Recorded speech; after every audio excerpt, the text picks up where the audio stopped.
Opposing coach basketball team thought r.acist jerseys were a funny joke.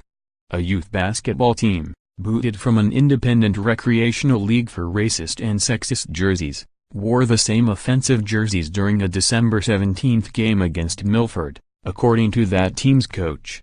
The jerseys went unreported for the first 3 games of the season until a parent from an opposing team raised concerns after a game this past Sunday. The delay has prompted questions from the community about why no one reported the jerseys earlier. Milford coach Jason DiTullio said he reported the jerseys to referees and took pictures. He looked for, and couldn't find, a representative from Cincinnati Premier Youth Basketball League in the gym where about 10 people were in the stands. He said he meant to say something to the league and send them pictures, but forgot with the Christmas holiday approaching. He said he wishes he would have spoken to league officials earlier. After the December game, DiTullio said he shook hands with the coach and players to be sportsmanlike and set an example for his team. He walked up to the player with the Negro jersey.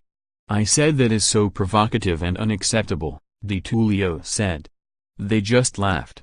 They thought it was a funny joke."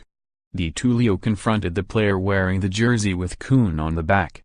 He got the same laughing reaction to his statement of disapproval. The coach for the other team said nothing in response, DiTullio said. Wet Dream Team coach Walt Gill didn't return phone or email messages on Tuesday. On Monday, the league issued a statement on his behalf. "We sincerely apologize to anyone that was offended by the jerseys. We offered to cover them up or change, however the league saw fit to remove us and we have accepted that decision."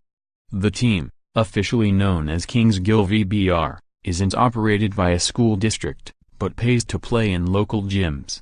Reaction: Coach silent as Kings parents trying to figure out how racist jerseys ended up on kids' initial story. Team kicked out of league for offensive basketball jerseys column. Paul Doherty, time for Kings rec basketball coach to speak. Cincinnati Premier Youth Basketball League spokesman Ben Goodyear said no one reported the jerseys in the first 3 games of the season. Goodyear could not be immediately reached Tuesday evening for further comment. The unsportsmanlike and overly physical style of play exhibited by Kings players in some ways overshadowed the jersey names at the time, too, DiTullio said. Most of the 10 players on each of the 2 teams were probably juniors or seniors, he said. The Recreation League is meant to be about having fun with friends rather than being a competitive score-keeping exercise, DiTullio said.